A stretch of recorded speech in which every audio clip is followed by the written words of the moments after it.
Hello जी, राम राम जी। कैसे हैं आप सब लोग? आई होप कि आप सब बढ़िया होंगे। तो वेलकम करती हूँ अपनी एक और नई वीडियो में। तो यो कर रही हूँ मैं पैंट की कटिंग। तो पैंट की कटिंग आपको बताती हूँ। सबसे पहले अपनी लेंथ ले लो। जितनी आपकी लेंथ है उससे 1 इंच कम लो। उसके नीचे जितना आपको फोल्ड करना है 3 इंच उतना ले लो, ठीक है। फिर आपकी जो कमर है, कमर का चौथा हिस्सा, चौथे हिस्से में 2.5 प्लस करके अपनी कमर का निशान लगा लो। आसन का निशान लगाना है आपको। जितनी आपकी कमर है उससे 1 इंच कम आप आसन का निशान लगाओ, ठीक है। क्योंकि आसन हमारा 1 इंच ऊपर बेल्ट लगाएंगे उसमें बढ़ जाएगा। सेम आप इस तरफ से लगाओ और कपड़े को ओपन साइड अपनी तरफ रखनी है और बंद साइड दूसरी तरफ रखनी है। ये सिंगल पार्ट फ्रंट के पार्ट कटिंग हो रहे हैं पहले, बैक पार्ट हम बाद में कटिंग करेंगे। तो अपनी तरफ ओपन साइड रखो और दूसरी साइड रखो बंद साइड, ठीक है। यहाँ से 2.5 प्लस ले लो, 3 प्लस ले लो अगर कोई ज़्यादा हैवी है तो, नहीं तो 2.5 नॉर्मल सबका 2.5 चलता है। और कोई पतली है तो 2.25 ले लो, 2 भी चल जाता है, ठीक है। तो यहाँ से आप एक मार्क सीधा लगा दो। उसके बाद आपको यहाँ का सेंटर लेना है और जो किनारी है, किनारी पे निशान लगाए उसके अंदर अंदर का सेंटर नाप लेना है। सेम ऐसे ही नीचे किनारी के अंदर अंदर का आपको जो भी हमारा सेंटर आता है, यानी कि ये अगर 15 है तो 7.5 आएगा, तो 7.5 का बीच में निशान लगाना है। मोरी का निशान जो हम 7.5 का लगाएंगे, मोरी का निशान आधा इधर लगेगा और आधा इधर लगेगा। जो बीच में 7.5 का निशान लगाएंगे, जैसे मोरी हमने बनानी 7 इंच की, तो 3.5 इंच का इधर लगाएंगे, 3.5 इंच का अपनी तरफ लगाएंगे, तब जाके 7 इंच हमारा मोरी का होगा। दो दो सूत आप ज़्यादा ले लो ताकि हमारा मार्जिन में चला जाए। इस तरीके से स्केल पट्टी रख के आप अपनी ये फिटिंग का निशान लगा दो।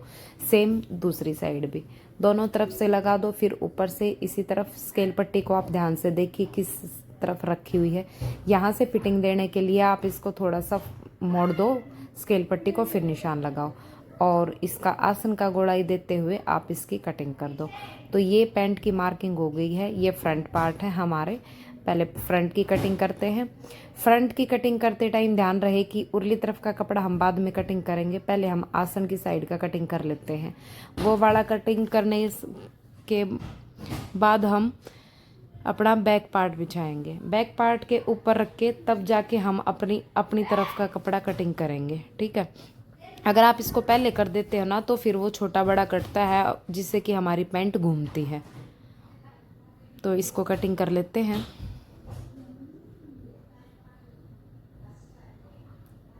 ये जो हमारा बंद साइड से कपड़ा बचा हुआ है इसमें हम अपनी पॉकेट कटिंग कर लेंगे। अगर ये ओपन साइड होता तो इसमें ओपन पॉकेट निकलती, इसमें हमें जॉइंट लगाना पड़ता। लेकिन अब जॉइंट की ज़रूरत नहीं है और ये देखो हमारी सीधी की सीधी ऐसे ही पॉकेट निकल गई है साइड से। तो ये बंद साइड हमने दूसरी तरफ रखा इसीलिए। तो फ्रंट पार्ट हमारा कट गया है। अब हमें बाकी के कपड़े को बिछा लेना है, प्रेस कर लेना है। इसके ऊपर हम अपना बैक फ्रंट पार्ट इसके ऊपर रखेंगे और उसकी मार्किंग करेंगे। इसमें क्या चेंजेस होंगे वो मैं आपको बताऊंगी। फ्रंट पार्ट जब हम कटिंग करते हैं तो उसमें और बैक पार्ट में कुछ चेंजेस होते हैं, तो वो मैं बताती हूँ अभी आपको। अपने फ्रंट पार्ट को इसके ऊपर रख लेना है और ऊपर से थोड़ा सा नीचे रखेंगे ताकि हम 2-2.5 इंच कपड़ा हमारा ऊपर की तरफ रह जाए, ठीक है। प्रेस करके हम कटिंग करते हैं। प्रेस करके कोई भी काम करते हैं तो बढ़िया फिनिशिंग से होता है।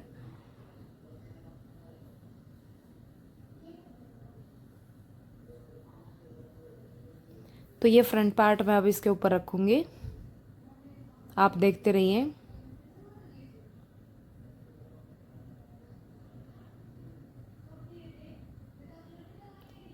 इस तरीके से सेम वैसे ही उसी पोजीशन में रखेंगे जैसे हमारा नीचे वाला पार्ट रखा हुआ है। ना बाहर निकालेंगे ना अंदर करेंगे, ताकि हमारी जो साइड की कटिंग है वो दोनों पार्ट की एक जैसी हो, पैंट के घूमने के चांसेस ना रहें।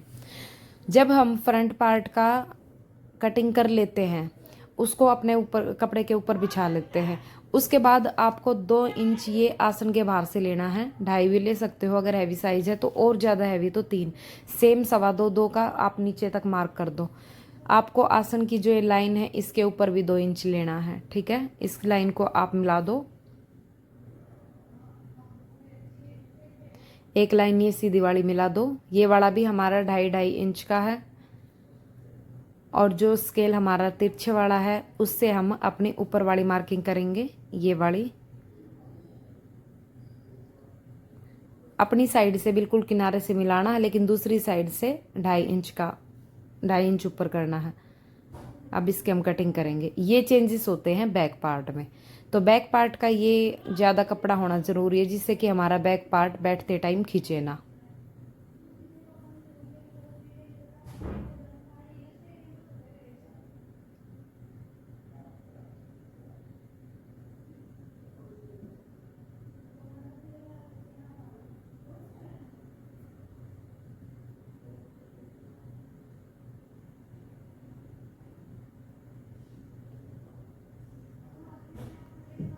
अब हमें साइड से कट करना चारों पार्ट एक साथ।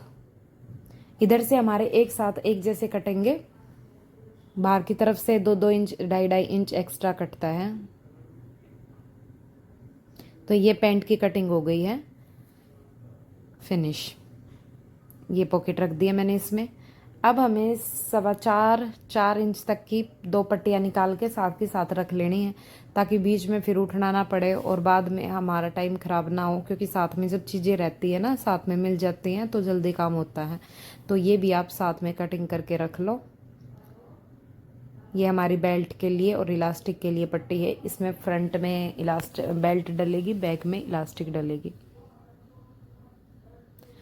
अब कई डाउट होते हैं पैंट को लेकर कई बहनों के कि जब हम बेल्ट लगाते हैं या ऑल राउंड इलास्टिक बनाते हैं तो उसका मेज़रमेंट अलग होता है क्या? बिल्कुल नहीं। जब हम पूरी में इलास्टिक लगाएंगे तो भी सेम कटिंग होगी, अगर आगे बेल्ट पीछे इलास्टिक लगानी है तो भी सेम कटिंग होगी। सिर्फ फ़र्क इतना होगा, अगर आपने इसमें पूरी में इलास्टिक डालनी है, इसको पूरा सील के साइड से आप जो भी साइड वाली सिलाई होती है उसको ज्वाइंट करके उसमें पूरे में इलास्टिक डालोगे अपनी पट्टी फोल्ड करके ऊपर, ठीक है। और इलास्टिक आपको कितनी डालनी होती है? जितनी आपकी कमर है, जो भी आपकी कमर है। जैसे आपकी कमर है 26 की, 26 वैसे बहुत कम होती है बट मान के चलते हैं हम 26 इंच की आपकी कमर है, तो उससे 5-6 इंच कम की आपको इलास्टिक डालनी है। यानी कि आप अगर 20 की भी डाल लोगे, 21 की डाल लो, अगर आपको लगे कि भाई 20 की टाइट रह सकती है। 5 इंच तो होने ही होने चाहिए, 5 से कम तो नहीं, ठीक है। 21 इंच की आप इलास्टिक डाल लो तो 21 में हमारा आएगा 10.5, डबल करके 10.5 आएगा। हाफ इंच आप एक्स्ट्रा ले लो इसमें, क्योंकि थोड़ा सा ज्वाइंट लगेगा तो उसमें भी जाएगा। तो ये है इसका फॉर्मूला।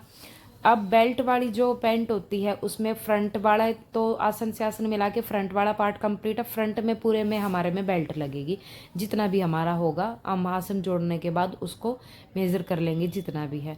अब आती है बारी पीछे इलास्टिक की, इलास्टिक कितनी डालें। तो जो पीछे का हिस्सा है ना आपका, एक पार्ट, 2 पार्ट होते हैं पीछे के, एक पार्ट को आप नाप लो कितना है। जैसे हमने फ्रंट का कटिंग किया है 12 की कमर लेके, ठीक है, तो पीछे का हमने 2-2.5 इंच एक्स्ट्रा लिया, 13-14 14.5 के करीब आएगा आपका। तो पिछली जो इलास्टिक होगी आपकी वो 14.5 के करीब आएगी।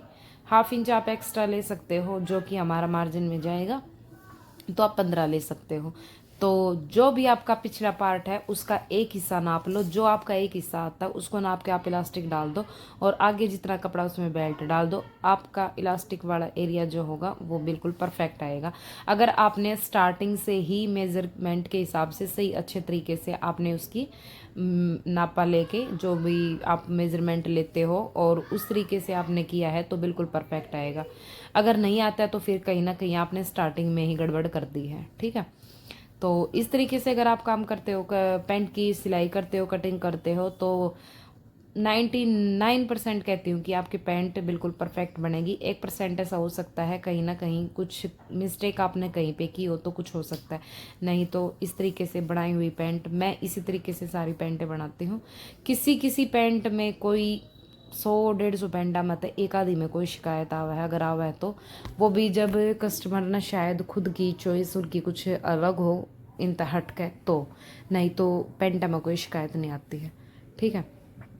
लूजिंग काफ़ी रवा है इसमें। अगर किसी ने फिटिंग की चाहिए है तो जहाँ हम ढाई लेते हैं वहाँ पे आप 2 ले लो, और बाद में भी हम इसको फिटिंग कर सकते हैं, सिलाई लगा सकते हैं अगर किसी को थोड़ी बहुत टाइट चाहिए तो। नहीं तो ये इस तरीके से पैंट जो बनती है ना वो इतनी कंफर्टेबल बनती है कि हम जैसे हाउसवाइफ जो होती हैं घर में पहनने वाली, उनको इतना लूज चाहिए कि उठने में बैठने में भाई कोई दिक्कत ना हो और आराम से हम अपने काम वाम कर सके। क्योंकि डेली वेयर के आजकल सब सूट है, पैंट प्लाजो के ही बनाने लग गए हैं, तो वो पूरा दिन पहने रहती है। अब जैसे मैं पूरा दिन सूट पहने रहती हूँ, रात को ही मैं चेंज करती हूँ ऊपर आके, तो मेरे कई बार बैठने के काम हो या भाई मुझे घेर में भी जाना पड़ता है, तो मेरी पैंटें हमेशा ऐसी रहती हैं कि मैं घेर में बैठ के गोबर डाल सकती हूँ या मुझे बैठ के कोई भी काम करना पड़ जाए तो मैं कर सकती हूँ, उसमें मुझे कोई दिक्कत नहीं होती। ठीक है, तो इतनी लूजिंग तो हमारी होनी भी चाहिए थाई वाले एरिए से। तो थाई वाला मैं हमेशा मेजरमेंट ज़रूर लेती हूँ, लेकिन मैं इसको कभी मतलब कटिंग करते टाइम मैं यूज़ नहीं करती इसको, क्योंकि ज़रूरत ही नहीं पड़ी है आज तक। तो इस तरीके से अगर आप करते हो तो आपकी पैंट अच्छी बनेगी। और ये मेरा तूफ़ानी बेटा है जो मैंने इतना परेशान कर रहा है, घर में बॉल खेलने लग रहा है, कभी किसी चीज़ का मारा है, और कई बार डांट भी चुकी मैं इसको, लेकिन मानने का नाम ही नहीं ले रहा है। एक आधा घर में बच्चा ऐसा हुआ है कि कितना एक है दोस्त मानना ना, तो इनमें तो यो एक है। बड़े वाले ना कुछ बोल दूँ तो समझ जा है, मान जा है, एक बार कहते। और यो वाला है ना, इसने तो भाई कूट मार छेद का न जब जाकर समझ में आवा है। इवनू मत कहियो बालका का मारा, भाई बालका ने सारी चीज़ चाहिए होती हैं। जहाँ पे उनको मार की ज़रूरत हो तो मारने भी चाहिए, और डांट की ज़रूरत हो तो डांटना भी चाहिए, ना तो फिर ये टाइम तो पहले बिगड़ जाएंगे। क्योंकि ये एक नुगागर है ना कि धन दौलत तानी जानी चीज़ है। बालक जो है ना, असली धन दौलत बालक हुए हैं। देखो कोई भी पेरेंट्स जो है ना अपने बच्चा न लेकर न, कोई भी ऐसा नहीं होता कि जो नीचा हमारे बालक बिगड़े गलत राह चाल है। खुद भी अगर पेरेंट्स गलत होंगे ना, कदे खुद भी गलत राह पर चाले होंगे, तब वे पेरेंट्स भी नहीं चाहेंगे कि हमारे बालक कभी भी गलत रास्ते पर चल रहा है। बाकी नू है कि भाई हर कोई माँ बाप अपने बच्चा ने अच्छी परवरिश देवे, अच्छे संस्कार देवे है, बट कई बार ऐसा हो है कि भाई बालक कुछ बाहरी चीज़ आता या कुछ संगत ऐसी हो, कुछ भी लगा लो। बहुत सारे बच्चे ऐसे रहे हैं जो टाइम तो पहले बिगड़ जावे हैं गलत संगत में बैठ कर, या भाई पेरेंट्स की लापरवाही की वजह तो कई बार ना टाइम होता, भाई जॉब वाले हुए हैं ना संभाल पाते टाइम पे, तो उन चीज़ा न लेकर न, तो बहुत बार बहुत रीज़न न रहे हैं बच्चा के। तो डांट फटकार जरूरी हो बालका थी, जिस तरीके से धूप छाया हर इंसान की लाइफ में जरूरी है ना, तो उसी तरीके से बालका ने भी प्यार की भी ज़रूरत रहा है, डांट की भी ज़रूरत रहा है। अगर हम इन्हें डांटेंगे नहीं तो ये अपनी मन मर्जी तो सब कुछ करते रहेंगे। तो भाई मैं तो कई बार मार भी दिया करूँ जब मन नू लगा कि हाँ भाई अभी इन्हें पिटाई की ज़रूरत है। और भाई डांटना तो मेरा पूरा ही दिन रहा है, डांटने ने तो मेरे इन कुछ न समझते है कौन है, क्योंकि मैं पूरा दिन इन पे कुछ ना कुछ बोले जाऊँ ना, तो मैंने तो ये रेडियो समझे रहा है कि मम्मी रेडियो है और बाज बूझ को हो जाएगी थोड़ी देर में बंद। लेकिन जब मैं पूरी हाई हो जाऊँ ना, जब इन ननू लाग गया करे, और कार्तिक तो पिटा भी है थोड़ी देर बाद, वो ऑफ कैमरा थप्पड़ लग गया है इसका, क्योंकि बिना थप्पड़ के तो मानना नहीं रहा था, और मैंने कई बार बोल चुकी थी इसको, नहीं मान रहा था, तो एक थप्पड़ लग गया है जब मानना है यो। तो भाई सारी चीज़ें ज़रूरी है लाइफ में। और अपने हम तो जब छोटे थे हमारे माँ बाबू तो इतने मार दिया करते, डंडा डंडा, आजकल के बालक तो डंडा तो पिटते भी को ना, थप्पड़ चट्टू में ही काम चल जाए इनका तो। बट सारी चीज़ें लाइफ में ज़रूरी है। देखो माँ बाप तो अपनी तरफ तो कोशिश कर सके हैं कि भाई उनके बच्चे सही राह पर चल रहे हैं, बाकी तो भाई ये जाना और इनकी लाइफ में के है और के ना है, वो आगे की आगे। अब देखो इसने उल्टा काम करा था जब मैं इसको भाज कर एक धर का ही हूँ, क्योंकि इसने बाहर कपड़े सूखने का रैक था और उसमें घड़ी को सुत्ती बोल मारी, और वो आवाज़ इतनी तेज आई थी तो मैंने सोची पता ना क्या मैं मार दी होगी, लेकिन ये घड़ी देर तक हो रहा था। नक्श ने भी पूरी वीडियो बंद नहीं करी, चलने दी है। तो एक थप्पड़ लगा कही अब मैं इसको जाकर ना, जब जाकर ये शांति से बैठा है। चलो भाई मिलते हैं नेक्स्ट वीडियो में, कैसी लगी कमेंट करके जरूर बताइए, लाइक कर